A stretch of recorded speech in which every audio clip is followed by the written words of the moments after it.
Por isso eu volto a conversar com Lorival Santana, nosso analista de internacional, até para dizer se Macron tem esse perfil, Lorival, de proteger a Europa, de defender a Europa neste momento em que Trump é citado por Emmanuel Macron como um valentão. Em 2017, no primeiro ano do primeiro mandato de Trump, o Macron deu uma entrevista muito importante para a revista The Economist, foi em novembro, em que ele dizia que a França precisava, a Europa, a União Europeia, precisava ter o seu próprio exército. Foi no contexto em que o Reino Unido tinha votado a favor de sua saída, né, da União Europeia, então era um momento de fragilidade e o Trump estava ali no primeiro ano dele já demonstrando o seu desejo de enfraquecer a OTAN. Então, mas isso historicamente é a posição da França, né? O Charles de Gaulle, depois da Segunda Guerra Mundial, também defendeu a autonomia da França, tanto assim que o status da França como potência nuclear no âmbito da OTAN é diferente do Reino Unido, por exemplo, os exercícios nucleares, a França não participa desses exercícios no âmbito da OTAN, porque a França ela teve, naquele período em que a Alemanha ainda estava renascendo, né, da tragédia do nazismo, a França se tornou o país da Europa continental que tinha esse papel de um contrapeso em relação aos Estados Unidos. Agora, a França é o primeiro aliado dos Estados Unidos. Quando teve a Revolução Francesa e teve a Revolução Americana, que criou a Constituição Americana, inspirada na Revolução Francesa, e a Revolução Francesa, por exemplo, por sua vez, também se inspirou na Revolução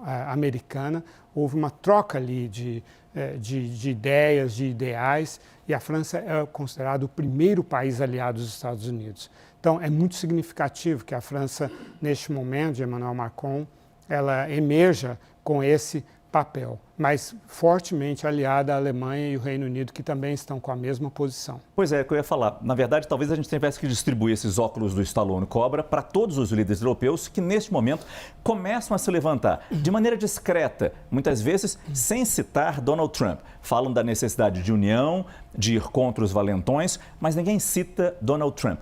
E o momento agora parece que está evidenciando essa união europeia, já que a Groenlândia é o alvo.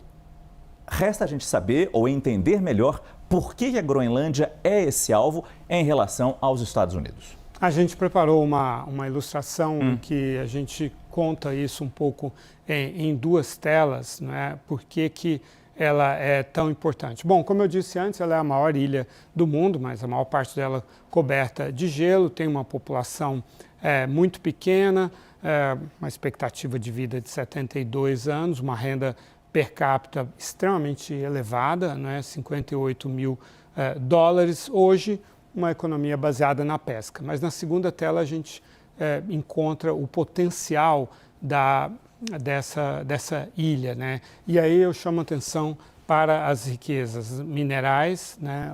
Os minerais estratégicos são um grande número de minerais estratégicos, vitais para a indústria mundial, e também petróleo e gás. Mais importante ainda, sem dúvida, é a localização da Groenlândia no contexto em que o Ártico está sofrendo um degelo por causa das mudanças climáticas e novas rotas marítimas estão surgindo, e a China está investindo fortemente nisso. A China fala numa rota da seda do Ártico, né, e a sua marinha está sendo preparada para isso, em aliança com a Rússia, que, como eu disse agora há pouco, tem o maior número de navios quebra-gelo, são 42 navios, enquanto a China tem 5, mas está construindo novos. Os Estados Unidos têm 3, também estão adquirindo novos, inclusive encomendaram a estaleiros da Coreia do Sul.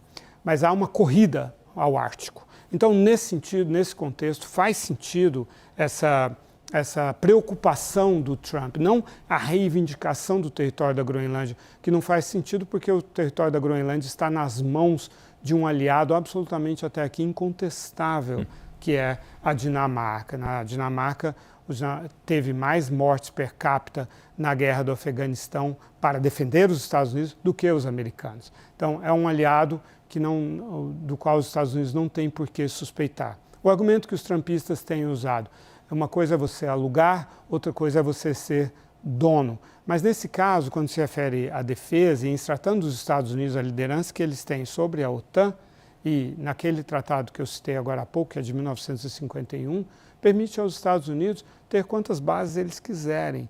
Então, do ponto de vista militar, que é a reivindicação neste momento do Trump, não há necessidade de a Groenlândia, ainda mais desse jeito forçado, ir para as mãos dos Estados Unidos, porque isso está criando tensões na aliança militar. Então, isso enfraquece os Estados Unidos militarmente. Mas como aconteceu com a Venezuela? Provavelmente depois ele mudaria de objetivo. Antes era o narcotráfico, agora é o petróleo, no caso da Venezuela.